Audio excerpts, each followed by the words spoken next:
প্রিয় দর্শক আসসালামু আলাইকুম। এই মুহূর্তে আমাদের কাছে এসে গেছে ঢাকা থেকে আগত বাউল শিল্পী বাউল কাশেম ভাইয়ের উদ্যোগে চন্দ্রগঞ্জ থানার ৭ নং ওয়ার্ড কেন্দ্রিক বসুদইতে প্রাথমিক বিদ্যালয়, হাজিরপুরা হামিদিয়া দাখিল মাদ্রাসা এবং কি করিগস্তলা লাইফ শাইন একাডেমিতে বন্যা দুর্গত অবস্থায় যারা আশ্রয় নিয়েছে তাদেরকে রাতের বেলায় এবং দুপুরবেলায় খাবার পরিবেশন করবেন এই উদ্দেশ্যে ত্রাণ নিয়ে চলে আসছেন আমাদের চন্দ্রগঞ্জ থানার ৭ নং ওয়ার্ড আন্ডারগড় করিগস্তলায়।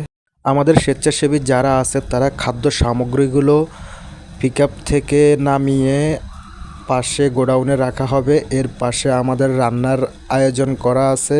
বন্যা দুর্গত অবস্থায় যারা বিভিন্ন আশ্রয় কেন্দ্রগুলোতে আশ্রয় নিয়েছে, আমরা যেসব আশ্রয়কেন্দ্রে খাবার পরিবেশন করেছি সেগুলোর মধ্যে অন্যতম আশ্রয়কেন্দ্র হিসেবে হাজিরপাড়া হামিদিয়া দাখিল মাদ্রাসা এবং কি বসুদইতা সরকারি প্রাথমিক বিদ্যালয়, বটগাছতলের শাহজাহান গাজীর বিল্ডিংয়ে কিছু মানুষ আশ্রয় নিয়েছে এবং কি চন্দ্রগঞ্জ থানার সামনে ৬তলা ভবনে যারা আশ্রয় নিয়েছে তাদেরকেও আমরা খাবার পরিবেশন করেছি।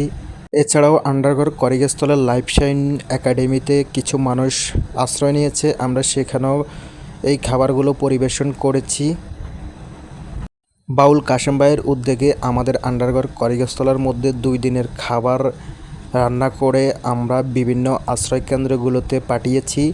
বাকি খাবারগুলো বাউল কাশেম ভাই সহকারে আমরা পাঠিয়েছিলাম হাজিরপাড়া ৮ নং ওয়ার্ড কেন্দ্রিক যে আশ্রয়কেন্দ্রগুলো ছিল সেখানে আমরা পাঠিয়েছি।